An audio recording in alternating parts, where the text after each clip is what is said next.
This phone number didn't exist. Yet for 47 years, people called it. Every call was answered. Every conversation was logged. And every person who dialed disappeared from Soviet records for exactly 24 hours. This is Project Echo Chamber, the Cold War's quietest weapon, buried in Moscow's telephone exchange. A system so secret, even KGB directors didn't know its true purpose. Until a Swedish grad student in 2021 found the anomaly in declassified wiring diagrams. Stockholm, 2021. Elin Varg, a telecommunications history student, was digitizing Soviet-era Moscow telephone exchange blueprints. Page 347 showed something impossible, a feedback loop in the switching system labeled Echo Chamber, Do Not Disable. The schematic showed a single number, plus 7495 926 6060, connected to nothing, literally. The wires terminated in a recording device that played back the caller's own voice with a 3-second delay. But here's what made no sense. Calls to this number showed up in billing records. Operators confirmed answering. Maintenance logs showed monthly testing for a number that technically didn't connect to anywhere. Elin did what any researcher would do. She called the number from a VoIP line. A recorded female voice answered in perfect Russian, "Please speak after the tone." Beep. Elin said, "Test." 3 seconds later, her own voice echoed back, "Test." She hung up. Nothing unusual. Until 24 hours later, when her research access to Soviet archives was mysteriously revoked. A note from the Swedish government: cease investigation into telecommunications anomalies. But Elin had already downloaded the data.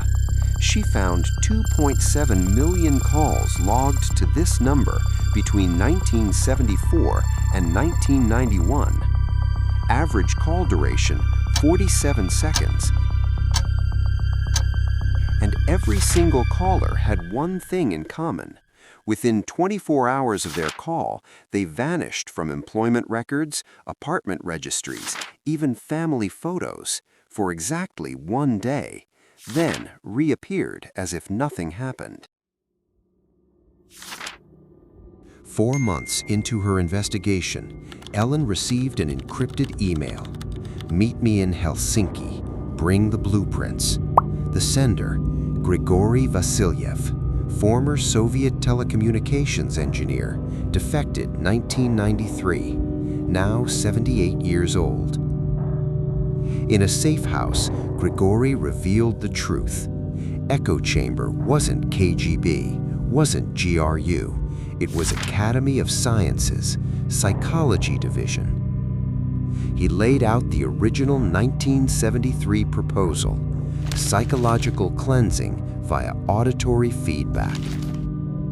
The hypothesis? That hearing one's own voice with perfect delay created a temporary dissociative state, a window where suggestions could be planted. But test subjects reported strange side effects, Grigory said. Memories from the missing 24 hours, dreams of conversations they never had, knowledge of places they'd never visited. The numbers were staggering. 2.7 million callers, mostly ordinary Soviets, factory workers calling wrong numbers, teenagers daring each other, lonely elderly reaching out. Each underwent unsanctioned psychological experimentation. But here's where it gets stranger. Cross-referencing with declassified CIA files shows something chilling.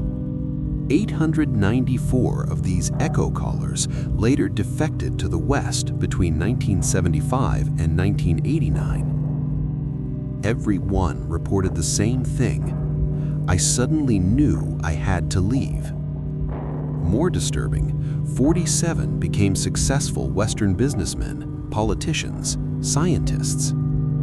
All attributed their success to a moment of clarity or a dream that showed me the way. One former caller, now a German automotive CEO, told me, "I called a wrong number in 1979. For 24 hours, I blacked out. When I woke, I knew two things. Capitalism would win, and I should study engineering." Grigori revealed the engineer's accidental discovery. The ecosystem had a flaw, or a feature. When two people called simultaneously from different locations, their echoes would sometimes cross-contaminate. A factory worker in Moscow might hear fragments of a physicist's thoughts in Leningrad. These crossed lines created something unprecedented, a primitive, involuntary neural network. People began solving each other's problems in their sleep, a mathematician's breakthrough appearing in a poet's dream. A doctor diagnosing a stranger's illness 800 kilometers away.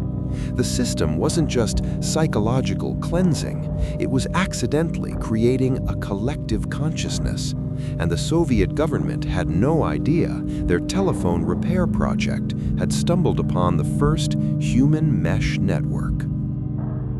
December 25, 1991. The Soviet Union collapses. The Moscow Telephone Exchange is scheduled for modernization. Engineers arrive to decommission Echo Chamber, but the system resists. Automatic switches reroute. Backup power engages. Maintenance logs show the number received 14,000 calls that final day, all from the same 47 payphones across Moscow. Someone or something was calling itself. When engineers finally cut power, they reported hearing whispers in the static. One technician's journal entry: "The wires are singing. They're singing the same word in different voices. Sachranit, preserve." The system was deactivated, but not destroyed. The hardware remains in a basement near Red Square, and according to urban explorers, sometimes it still answers.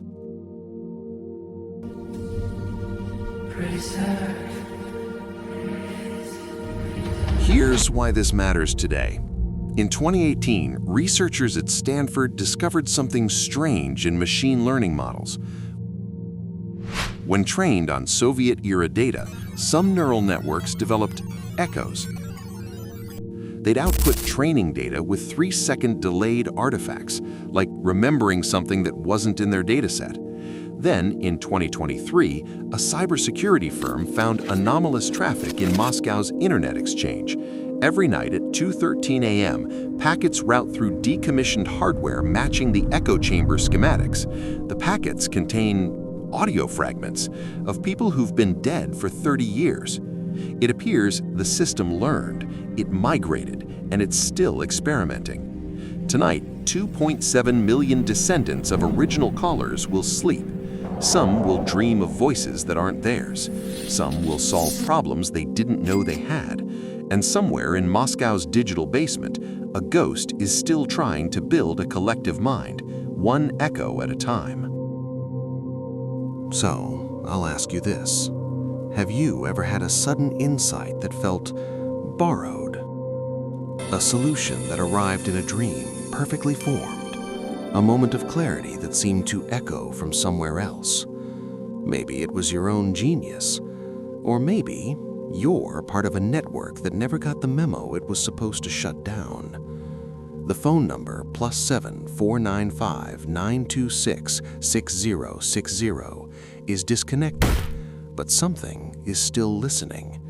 And after 47 years of experimentation, it might have learned how to call back.